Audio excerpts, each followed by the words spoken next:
Assalamualaikum warahmatullahi wabarakatuh. Bismillah, alhamdulillah, wassalatu wassalamu ala rasulillah wa ala alihi wa sahbihi wa wala. Wa la hawla wa la quwata illa billah, amma ba'd. Pemirsa al-akhbar yang dirahmati Allah Subhanahu wa taala, bulan Ramadan telah berlalu dari kita, memberikan beberapa kesan dan memberikan beberapa pesan. Kesan yang diberikan oleh Ramadan yang telah berlalu dari kita, bahwa sesungguhnya tiada bulan dalam setahun itu semulia seperti bulan Ramadan, di mana Allah Subhanahu wa taala memberikan banyak sekali kenikmatan di bulan Ramadan tersebut. Banyak sekali Allah Subhanahu wa taala memberikan apa-apa yang diharapkan oleh hamba-Nya, dari dibebaskannya mereka dari api neraka, dilipat gandakannya amalan-amalan mereka, diampuni dosa-dosa mereka. Bahkan setan sebagai musuh yang nyata bagi mereka tak luput dari tindakan Allah Subhanahu wa taala untuk mengekamnya dan untuk dipenjarakannya oleh Allah Subhanahu wa taala.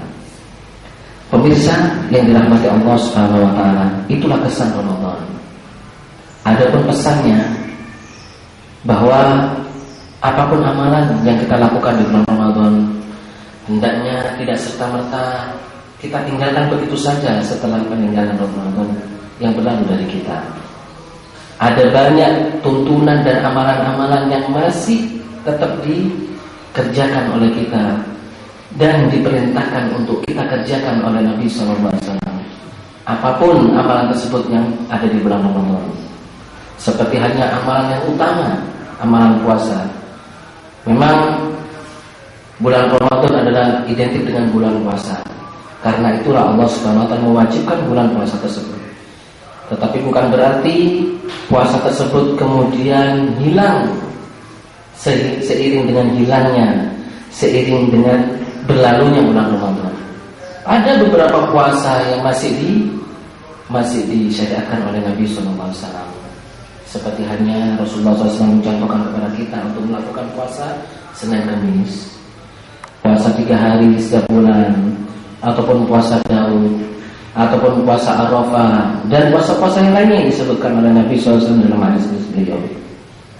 Ibadah qiyamul lail yang sering kita lakukan, mungkin di bulan Ramadan kita sering melakukan sholat yang kita namakan dengan sholat tarawih. Maka seiring dengan berlalunya bulan Ramadan, sholat ini masih diabadikan oleh Allah Subhanahu wa taala. Bahkan sholat ini, yaitu sholat malam, menjadi prioritas utama hal-hal yang disunahkan oleh Nabi Sallallahu Alaihi Wasallam. Rasulullah SAW pernah menyatakan, afdhalus sholat ba'dal fardhati sholatul rajuli fil lail. Sebaik-baik sholat setelah fardhu, setelah sholat fardu, adalah sholat malam. Sholatnya seseorang yang dilakukan di malam hari. Untuk itu, pemirsa yang dirahmati Allah Subhanahu wa taala, bukan kemudian berlalunya bulan Ramadan dari diri kita, berlalu pula amalan-amalan yang telah kita lakukan di bulan Ramadan.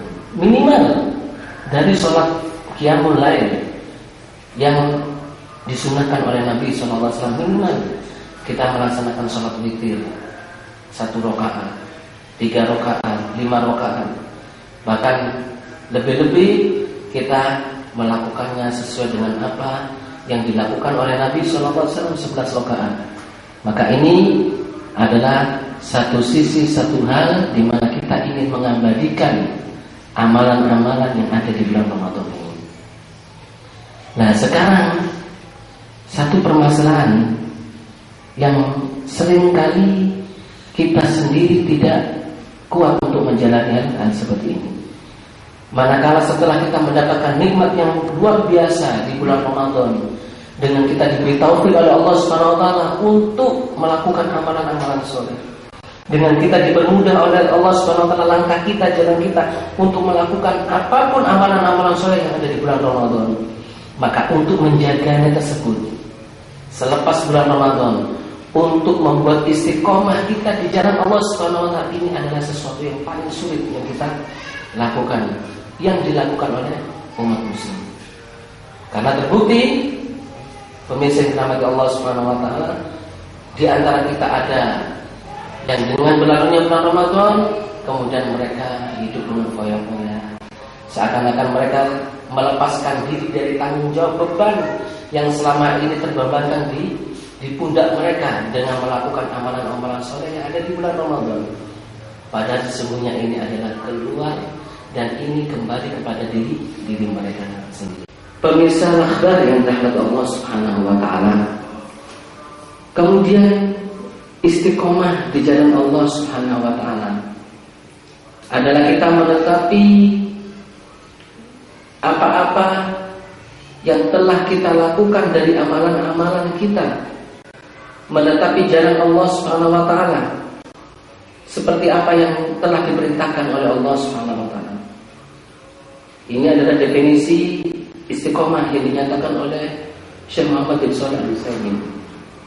Kita menetapi sesuatu, kita menetapi jalan Allah Subhanahu wa taala seperti yang telah ditunjuki oleh Allah Subhanahu wa taala, seperti yang telah diperintahkan oleh Allah Subhanahu wa taala. Hal ini sebagaimana yang dinyatakan sendiri oleh Allah Subhanahu wa taala dalam firman-Nya. A'udzubillahi minasyaitonir rajim. Fastaqim kama umirta wa man taba ma'aka wa la tadhur. Dan tetapilah istiqomahlah engkau terhadap jalan Allah Subhanahu wa taala sebagaimana yang diperintahkan oleh Allah Subhanahu wa taala, wa la tadhur. Dan janganlah engkau pemirsa al-akhbar yang dirahmati Allah Subhanahu wa taala, seperti halnya istiqomah di jalan Allah Subhanahu wa taala yang telah diperintahkan oleh Allah Subhanahu wa taala, sebagaimana yang disebutkan oleh Allah, fastaqim kama umirta wa man taba ma'aka wa la tadhur. Ini merupakan satu indikasi bahwasanya setiap keistiqomahan di jalan Allah Subhanahu wa taala adalah sesuai dengan apa yang diperintahkan oleh Allah Subhanahu wa taala. Tentunya ini tidak keluar dari konteks amalan soleh yang diperintahkan oleh Allah Subhanahu wa taala. Maka pemirsa, untuk kita mengetahui lebih lanjut apa saja yang dapat mendorong kita untuk beristiqomah di jalan Allah Subhanahu wa taala, maka kita sedikitnya mengetahui hal-hal yang membuat kita atau mendorong kita untuk melakukan istiqomah di jalan Allah.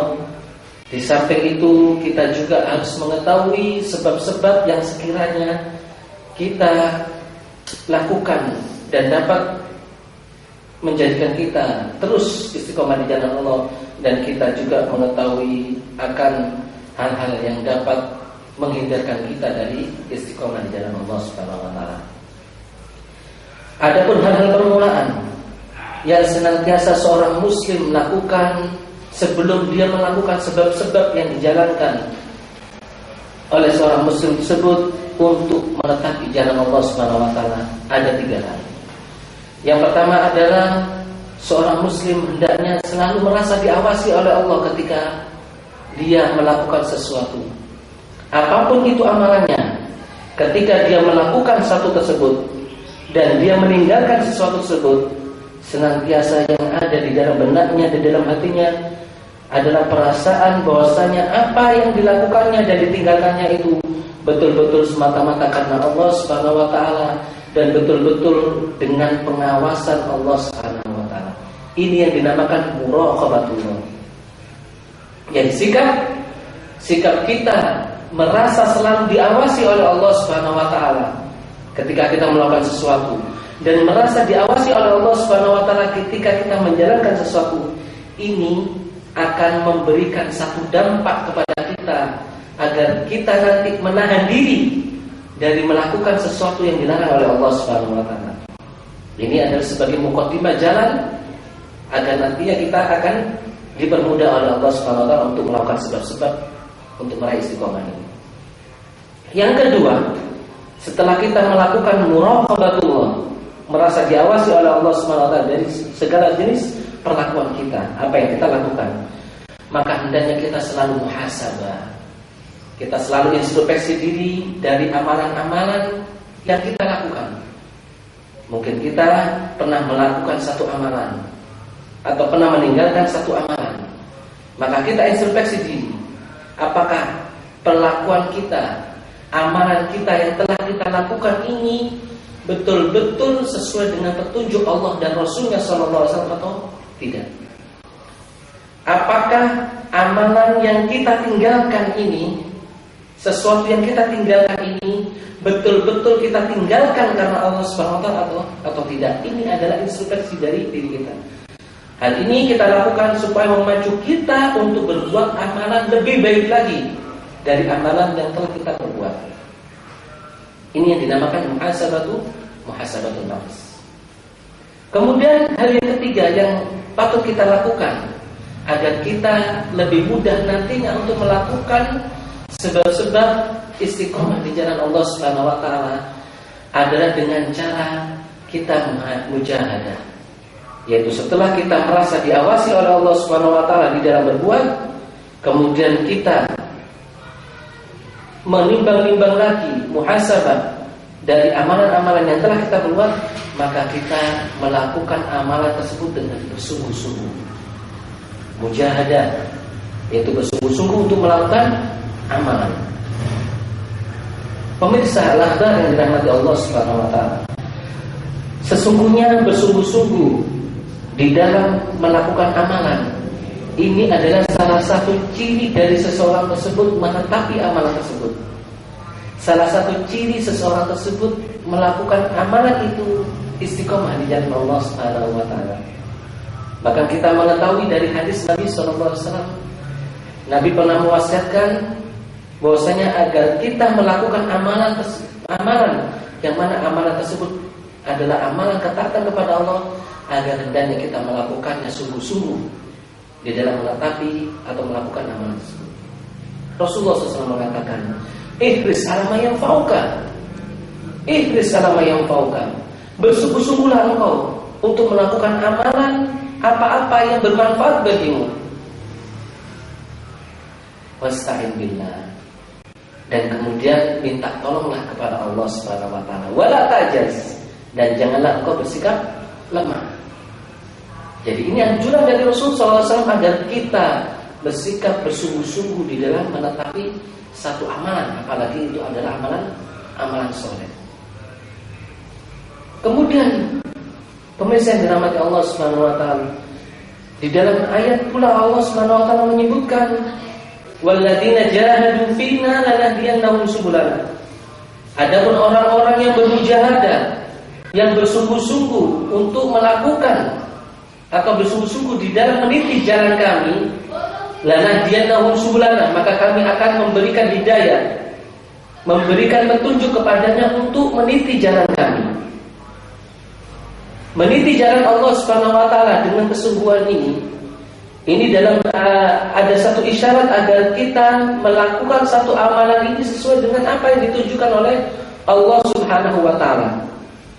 Di dalam tafsir Ibnu Katsir disebutkan bahwasanya bersungguh-sungguh di dalam melakukan amalan ketaatan kepada Allah Subhanahu wa taala, manakala amalan tersebut adalah amalan yang sesuai dengan petunjuk Allah Subhanahu wa taala.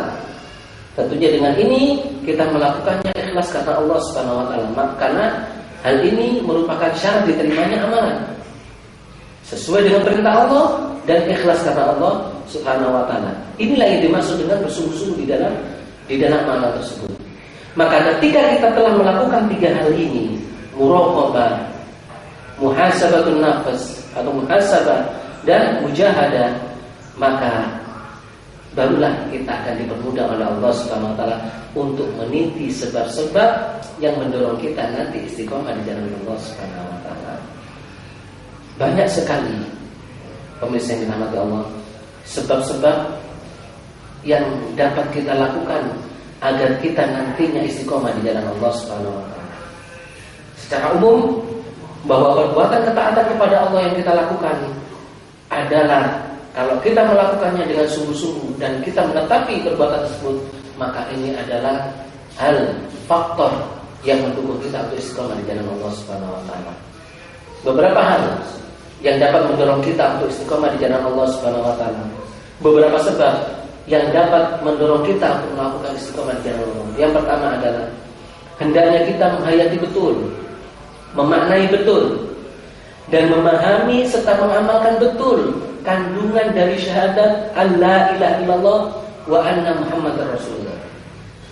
Pemirsa yang dirahmati Allah Subhanahu wa taala, sesungguhnya kalimat la ilaha illallah Muhammadur Rasulullah adalah kalimat tauhid yang dengan kalimat ini seseorang layak untuk dikatakan dia seorang muslim. Yang dengan kalimat ini seseorang akan terhindar, akan terhalangi darah dan hartanya. Sebagaimana yang dikatakan oleh Nabi sallallahu alaihi wasallam, "Umirtu an uqatilan nas hatta yashhadu an la ilaha illallah wa anna Muhammadar Rasulullah. Fa idza qaluha asamu minni dima'ahum wa amwalahum illa bihaqqiha wa hisabuhum 'ala Allah azza wa jalla." Aku diperintahkan oleh Allah Subhanahu wa taala untuk memerangi manusia sampai mereka mengatakan tiada sesembahan yang berhak disembah kecuali Allah dan Muhammad adalah utusan Allah. Jika mereka telah mengatakan hal ini, idza qaluha asamu minni dima'ahum wa amwalahum, maka darahnya kemudian hartanya akan terhindar, atau darahnya dan hartanya akan dilindungi oleh Allah Subhanahu wa taala. Wa hisabuhum 'ala Allah, dan hisabnya illa bihaqqiha, ya, kecuali yang berhak untuk itu, yaitu jika darah dan harta ini berhak di jalan Allah Subhanahu wa taala. Wa hisabuhum 'ala Allah azza wa jalla, dan perhitungannya adalah di atas Allah Subhanahu wa taala. Manakala kita menetapi dua kalimat syahadat ini, pemirsa yang dirahmati Allah, maka insyaallah kita akan termasuk orang yang istiqomah di jalan Allah Subhanahu wa taala. Ingat firman Allah Subhanahu wa taala, berilah orang-orang yang ditetapkan mereka di kuburannya oleh Allah Subhanahu wa taala. Allah berfirman, a'udzubillahi minasyaitonir rajim. Yusabbitullahu alladziina aamanu bil qawli tsabiti fil hayatid dunya wa fil akhirah.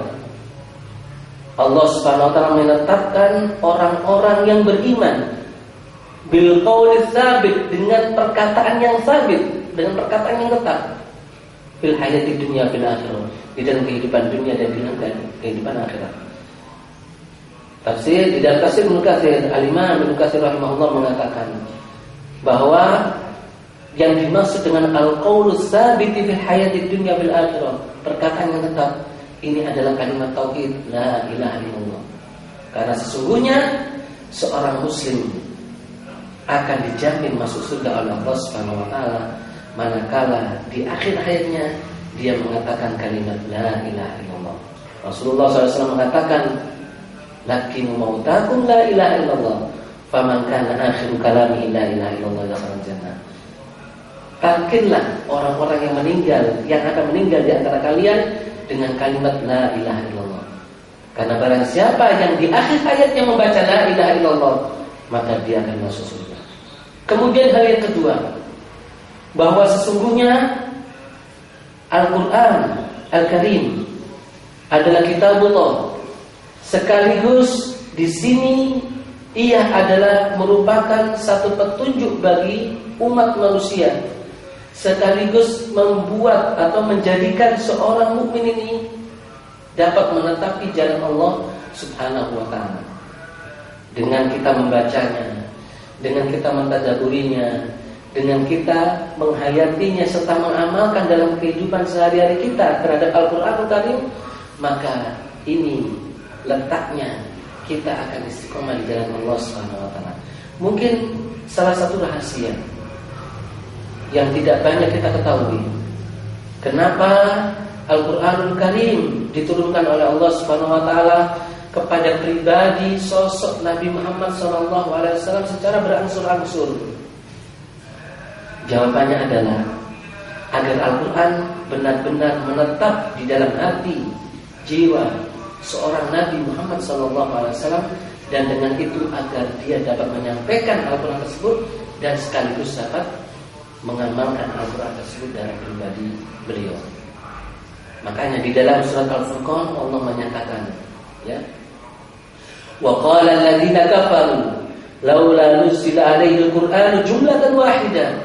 Dan orang-orang kafir mengatakan, seandainya Al-Quran ini diturunkan langsung sekaligus, jumlatan wahidah, kadzalika linusabbita bihi fu'adak wa ratalnahu tartila.